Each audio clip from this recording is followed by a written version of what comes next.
అవును. 65,000 కోట్లు దగ్గర దగ్గరగా. హ్మ్. ఫైనల్‌గా అది 70 అవుతదా? 75 అవుతదా? చూడాలి.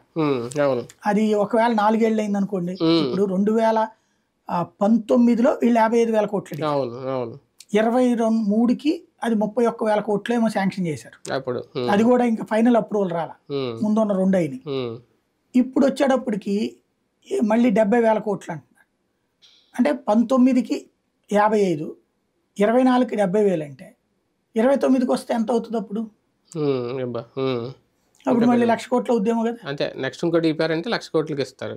అది. హ్మ్. ఒక రకంగా ప్రభుత్వాలు మారినప్పుడు ఇటువంటి పెద్ద పెద్ద ప్రాజెక్టులు ఆగిపోతా ఉంటాయా?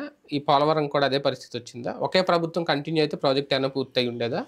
అట్లనడానికి ఏం లేదండి. హ్మ్. ప్రభుత్వపు ప్రాధాన్యతను బట్టి ఉంటది. ఇప్పుడు పులిచింతలుంది. హ్మ్. రాజశేఖర రెడ్డి ప్రారంభించారు.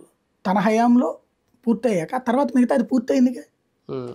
ఆ తర్వాత వచ్చిన రోషయ్య, కిరణ్ కుమార్ రెడ్డి టైంలో పూర్తయింది గదా! అదే. అవును. చంద్రబాబు గారి టైంలో కాంపెన్సేషన్ ఏదో ఇవ్వాల్సుంటే అది హ్మ్. ఆగింది. హ్మ్. అది అప్పుడు చివరికి ఆపారు. తర్వాత జగన్ వచ్చాక 300,00,00,000 3,000 కోట్లో ఎంతో. హ్మ్. అప్పుడు 300,00,00,000 అవ్వాల్సిన పరిహారం 3,000 కోట్ల రూపాయలు ఏమైంది. అది ఇచ్చేశారు.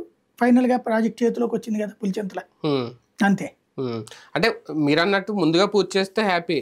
లేదు చివర్లో ఉంచి మళ్ళీ పోలవరం ప్రాజెక్ట్ పూర్తి చేయాలంటే మళ్ళీ టీడీపీ అధికారంలోకొస్తేనే, బాబు అధికారంలోకొస్తేనే అవుతది అనే పొలిటికల్ గేమ్ ఏమన్నా స్టార్ట్ చేస్తే ప్రజలు యాక్సెప్ట్ చేస్తారా? 2014లో జరిగినట్టు. ఈ